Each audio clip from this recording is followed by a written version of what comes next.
I'm Jillian Harris, 32, and I thought I knew my family. That night at my mom's birthday party in a Mexican restaurant in Salem, Oregon, everything shattered.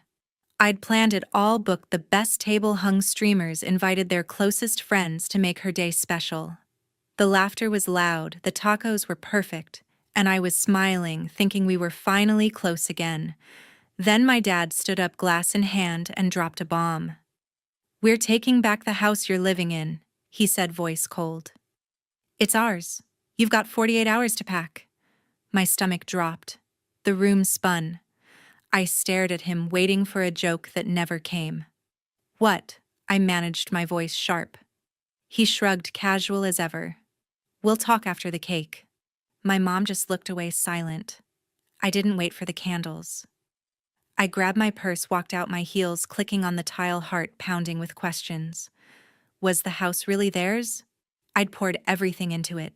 New floors, furniture, my life. How could they demand it back? Something felt wrong, like a secret buried deep. I wasn't just hurt, I was furious. They thought I'd roll over, but they didn't know me. Not anymore. What I uncovered next wasn't just betrayal. It was a lie so big it tore our family apart. And I fought back harder than they ever expected. If family secrets hit hard, subscribe now to see how I turned their lies against them and took back my life. That night, I paced my living room, questioning everything. The house I'd called home for years, had I been wrong about it all along? I'd sunk thousands into this place, believing it was temporary, that I was just staying here until Dad and Mom sorted out their lives. New hardwood floors, a custom kitchen island, curtains I'd picked out myself, every corner screamed my effort.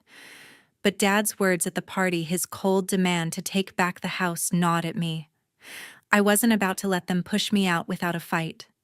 I started with the house itself. Room by room, I checked every detail.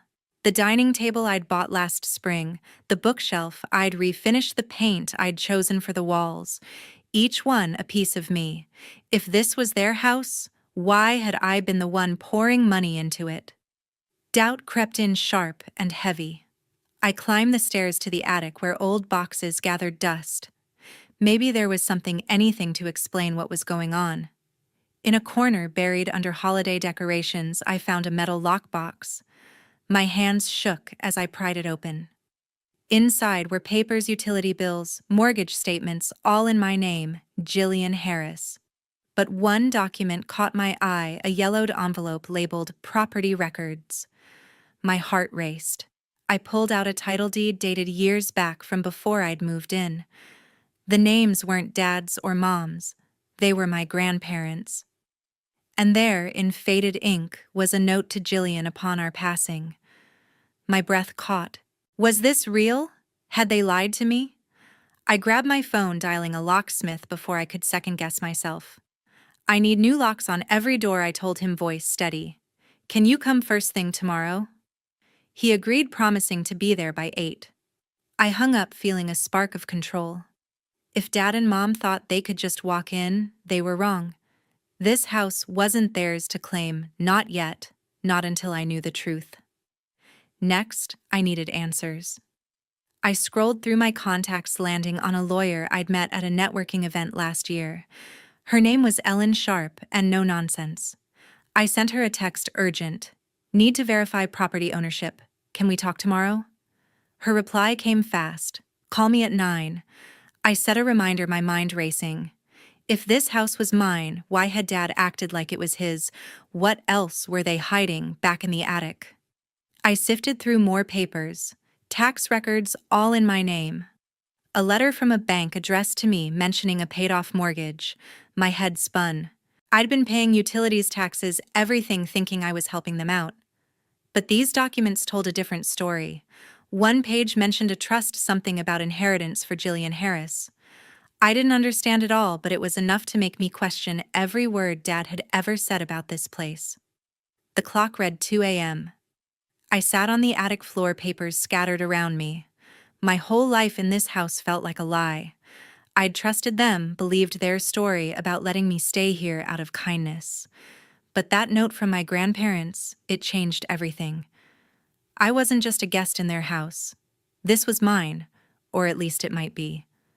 I needed Ellen to confirm it to tell me what these papers meant. Before bed, I double-checked the windows, the back door, every entry point.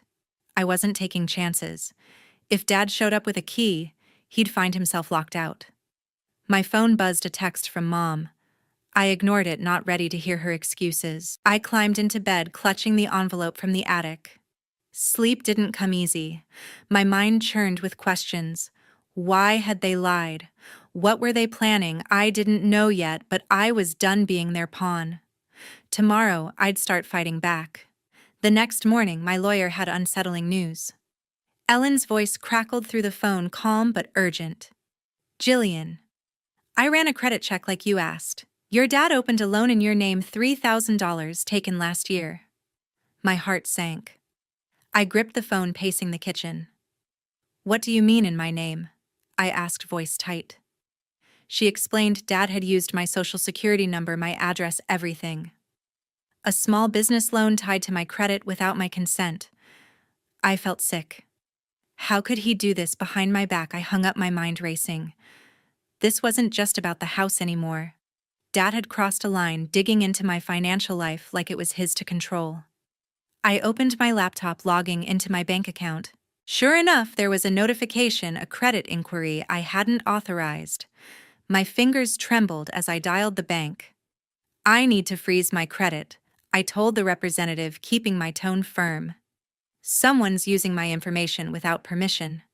She walked me through the steps, promising a lock within hours. I added fraud alerts for good measure, my pulse pounding. If Dad could do this, what else was he capable of? Next, I turned to the house itself. If they were messing with my credit, they might try to get in here too. I checked the front door, the back, every window latch. The new locks I'd installed gave me some comfort, but not enough. I'd bought a security camera last year after a neighborhood break-in scare. I pulled up the app, testing the feed. The porch was clear, the backyard empty. I set alerts for any motion just in case Dad or Mom showed up unannounced. I wasn't paranoid, I was prepared. Sitting at my desk, I replayed Ellen's words. A loan, in my name. The papers I'd found in the attic flashed in my mind, bills, a deed, my grandparents' names. Dad and Mom had always said this house was theirs, that I was staying here as a favor. But the documents didn't add up. Why were my grandparents' names on the title? Why was I paying taxes, utilities, everything? A cold realization hit me, they'd been lying. Maybe the house wasn't theirs at all. Maybe they'd been stringing me along, letting me pour money into a place they planned to take. I needed answers, and fast. Ellen had mentioned checking property records at the county office. I searched online for the Marion County Clerk's website. Salem's records were public accessible with a few clicks. My hands hovered over the keyboard. Part of me wanted to dive in right then, but I knew I'd need official confirmation. I sent Ellen another text. Can you pull the property records for my house? I think my parents are hiding something. Her reply was instant on it. I'll call you tomorrow with details. I exhaled, feeling a mix of dread and resolve. If they were hiding the truth, I'd find it. Before shutting my laptop, I checked my email, half expecting something from Mom or Dad. Nothing yet, but I knew they'd reach out soon. They weren't the type to back down. I leaned back, staring at the ceiling. The loan was just the start. What else had they done? Had they been planning this for years, letting me fix up the house while they schemed? The thought made my stomach churn. I'd trusted them, believed their story about helping me out. Now every memory felt tainted. I stood, grabbing a notepad. I jotted down steps: meet Ellen, visit the county office, double-check the security system. I wasn't just reacting anymore. I was taking control. If Dad thought he could use my name, my credit, my home, he was about to learn I wasn't the pushover he expected. I tucked the notepad away, my jaw set. The truth was out there, and I was going to dig until I found it. The next day, my phone lit up with their demands. I was brewing coffee when the security app pinged a motion alert from the front porch. My heart skipped. I opened the feed, seeing Dad and Mom standing there. Dad rattling the doorknob, His face twisted in frustration. "Jillian, open this door," he shouted, pounding the wood. Mom stood behind him, arms crossed, her voice sharp through the camera. "You changed the locks." "Really?" I froze, watching them try their old key, useless against the new deadbolts I'd had installed. They left after 10 minutes, but not before Dad yelled, "This isn't over." My hands shook as I set the phone down. They'd come within 48 hours, just as Dad had warned. Then the texts started. Dad's came first, cold and direct. "Give us the house. We need it to fix our finances." I stared, disbelief turning to anger. Fix their finances. They'd sold their rental home to bankroll my sister's failed business, and now they wanted my home. Mom's email followed, her words dripping with guilt. "We're struggling, honey. Hand over the house so we can start over." My fingers tightened around my mug. They weren't asking, they were demanding, as if I owed them for their bad choices. My phone buzzed again, this time with an X notification. My sister had posted publicly, "Jillian Harris cares more about her house than her own family. She's selfish, tearing us apart." My stomach churned as I read it. She'd tagged me, letting all of Salem friends, neighbors, strangers see her lies. Comments flooded in. "Shame on you, Jillian," from a former coworker. "How could you do this to your parents?" from a neighbor.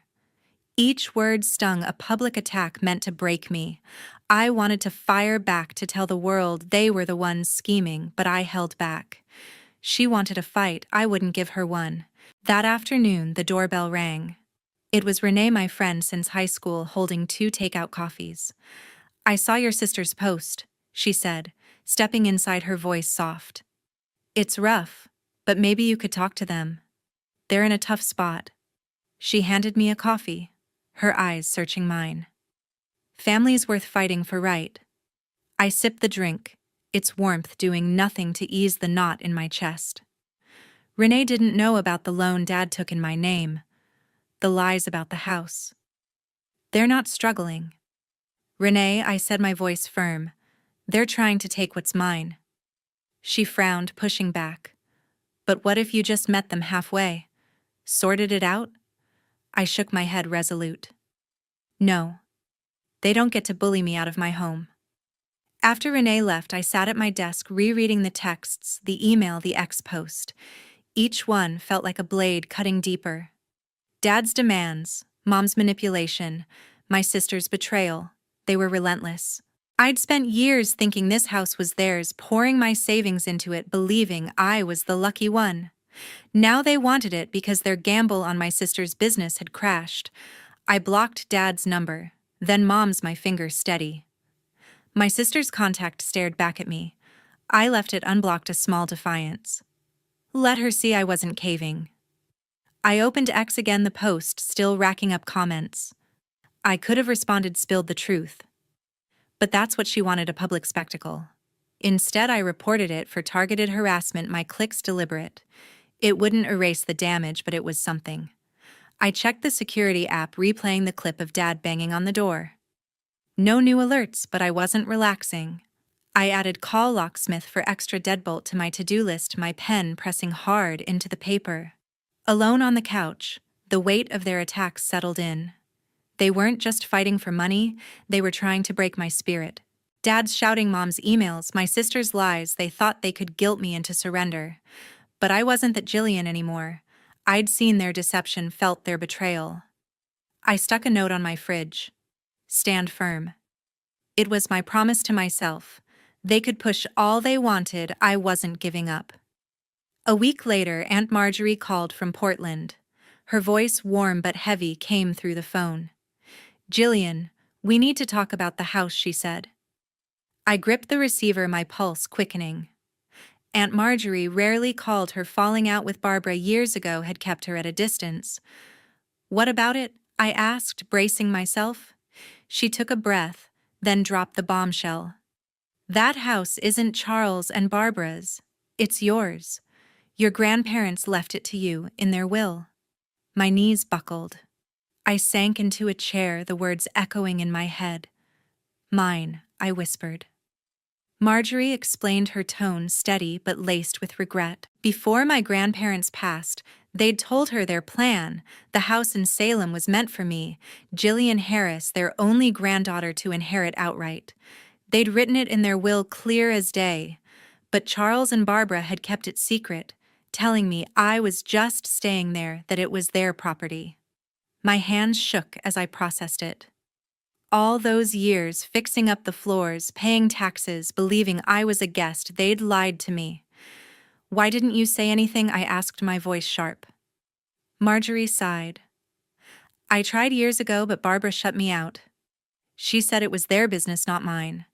I didn't push your mom, and I haven't spoken since our fight over the family trust. Her words stung, but they made sense. Barbara's coldness, Charles's demands, even Brooke's attacks, it all clicked. They'd built a web of lies to keep me in the dark, to use the house for their own plans. I pressed Marjorie for details. The will's filed with the county, she said. Your grandparents named you as the sole heir. Charles and Barbara were supposed to transfer the title to you when you turned 25, but they didn't. I only found out they were claiming it when Brooke called me last week begging for money. My blood boiled. Brooke had dragged Marjorie into this too. I thanked her, promising to call back, and hung up, my mind racing. The papers I'd found in the attic, the deed, the note with my name, suddenly made sense. They weren't just clues, they were proof. I dialed Ellen, my lawyer, immediately. Marjorie says the house is mine, left by my grandparents' will. I told her, my voice urgent. Can you verify it at the county office? Ellen's response was calm but focused. I'll pull the records today. Meet me at the Marion County Clerk's office tomorrow morning. I agreed, setting my phone down with a sense of purpose. If Marjorie was right, Charles and Barbara had no claim. They'd manipulated me, used my trust, and now they were desperate to cash out. The next morning, I drove to the county office, my hands tight on the wheel. Ellen was waiting outside, a folder in hand. I found the will, she said, leading me inside. We sat at a clerk's desk, flipping through documents. There it was, my grandparents' will, dated a decade ago, naming me as the heir to the house on Oak Street. My name, Jillian Harris, was typed in bold. I stared, my throat tight. Charles and Barbara had never mentioned it, not once. They'd let me pour thousands into repairs taxes, all while planning to sell it out from under me. Ellen pointed to a clause. They were executors of the estate, she said. They had a duty to inform you, but they didn't. This could be fraud. Fraud. The word hit like a punch. I thought of Charles's loan in my name, Barbara's emails, Brooke's lies on X. It wasn't just greed, it was calculated. I nodded, my resolve hardening. What's next? I asked. Ellen jotted notes. We file a claim to enforce the will. I'll draft it today, but we need the original deed to confirm. I remembered the attic papers, promising to bring them tomorrow. Back home, I sat at my kitchen table, the weight of Marjorie's words settling in.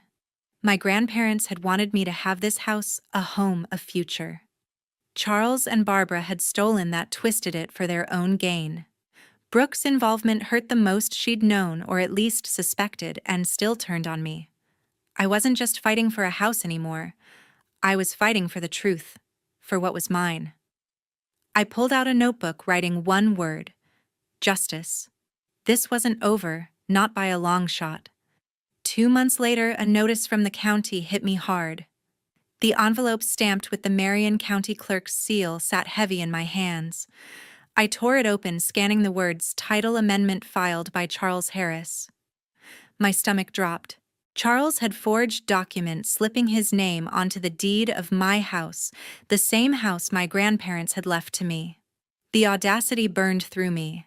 I'd spent years trusting him, pouring my savings into this place, only to find he'd tried to steal it right under my nose. I called Ellen, my lawyer, my voice shaking with rage. Charles altered the deed, I said, reading her the notice. Can we stop this? Ellen was calm but firm. We have the will from your grandparents naming you, Jillian Harris, as the sole heir. That's our weapon. She told me to meet her at her office with the attic papers, the deed, the note, everything. I grabbed the lockbox, my hands steady despite the anger coursing through me. We'd built a case, and now it was time to fight back. At Ellen's office, we laid out the evidence. The will pulled from the county records clearly stated my grandparents' wishes the house on Oak Street was mine. The original deed matched with no mention of Charles or Barbara. But a new filing dated weeks ago showed Charles's name added claiming co-ownership. "This is fraud," Ellen said, her pen circling the forged document. "We'll file an emergency motion to block it." I nodded, my jaw tight. We submitted the will, the original deed, and my tax records proof I'd been maintaining the house. The clerk accepted them, promising a review within days. Ellen dug deeper, uncovering more. An investigator she'd hired traced Charles and Barbara's finances. They'd sold their rental property 2 years back, sinking the proceeds over $100,000 into Brooks' startup, a boutique clothing line.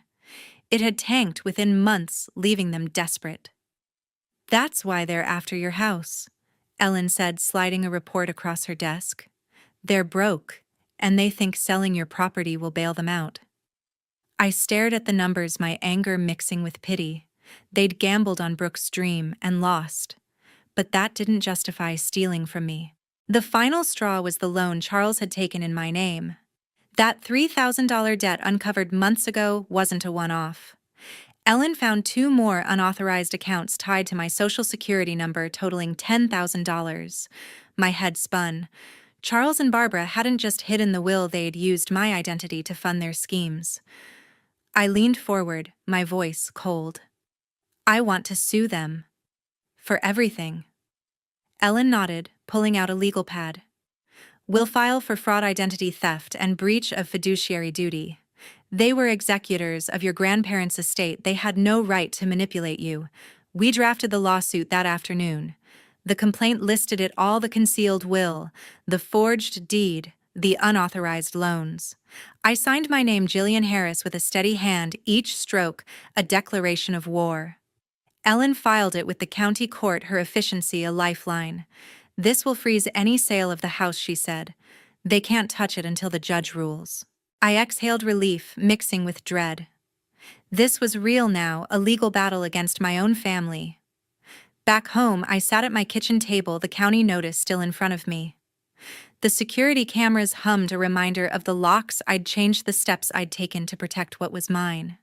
Charles and Barbara's desperation made sense now. Brooks' failed business, their empty bank accounts. But their betrayal cut deeper than ever.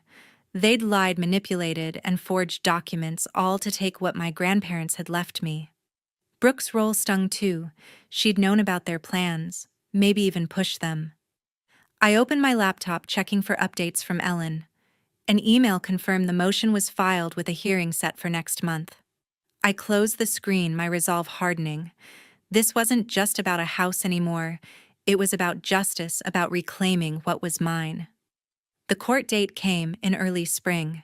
I sat in the Marion County courtroom, my hands clasped tightly as the judge read the verdict.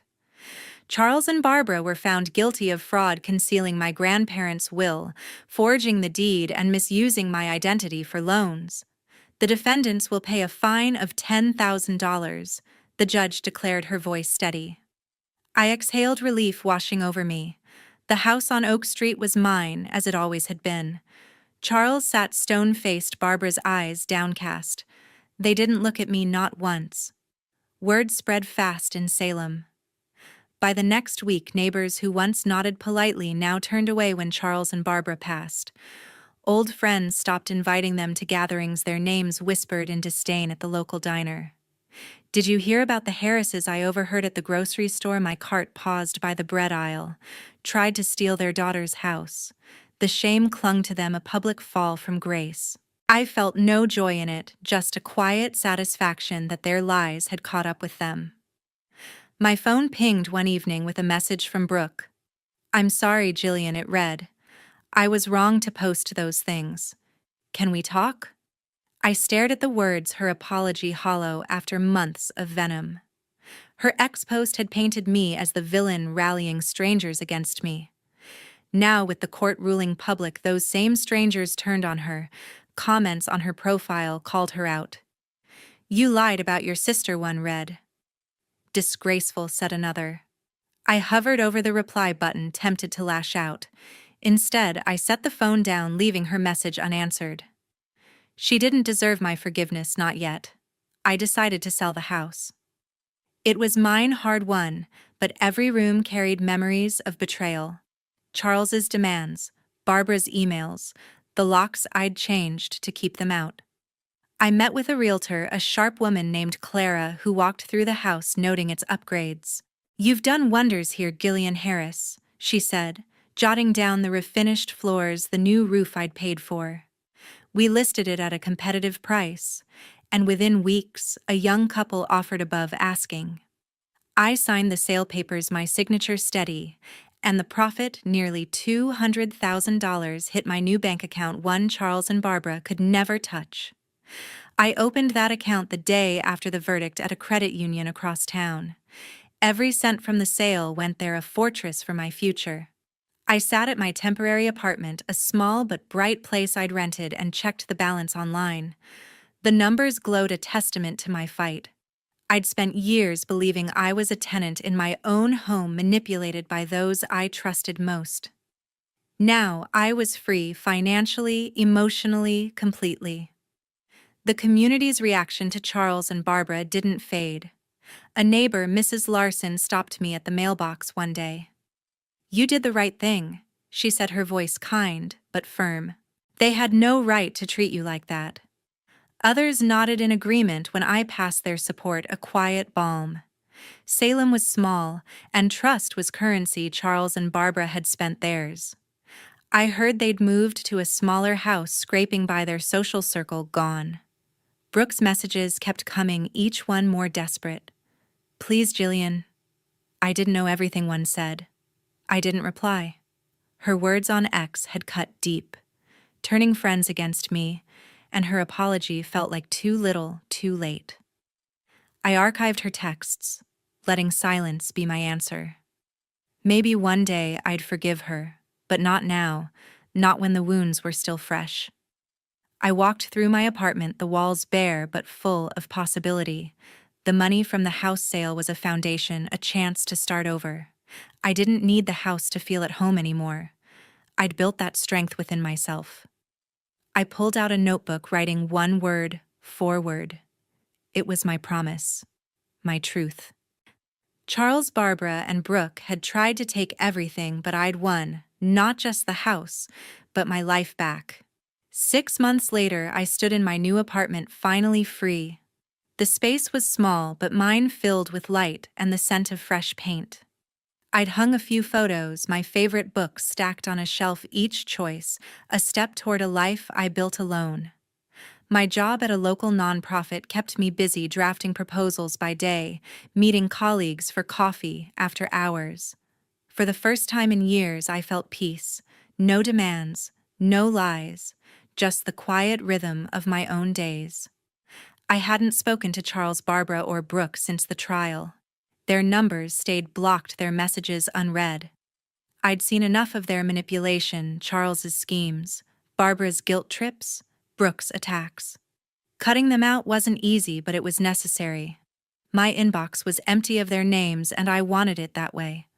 I'd learned to protect my boundaries, to choose myself over their chaos. Looking back, I realized how much I'd grown. Their betrayal, claiming my home, using my identity, taught me a hard truth. Family isn't always who you trust. You have to fight for your rights, even against those closest to you. I'd stood up, faced their lies, and won. That strength, forged in courtrooms and sleepless nights, was my greatest victory. Never again would I let anyone manipulate my future. To everyone who's followed this journey, thank you. Your support kept me going, and I hope my story inspires you to stand firm, no matter the odds. If you haven't already, hit that subscribe button. Join me as I share more lessons from this wild ride. Here's to new beginnings and to never letting anyone take what's yours.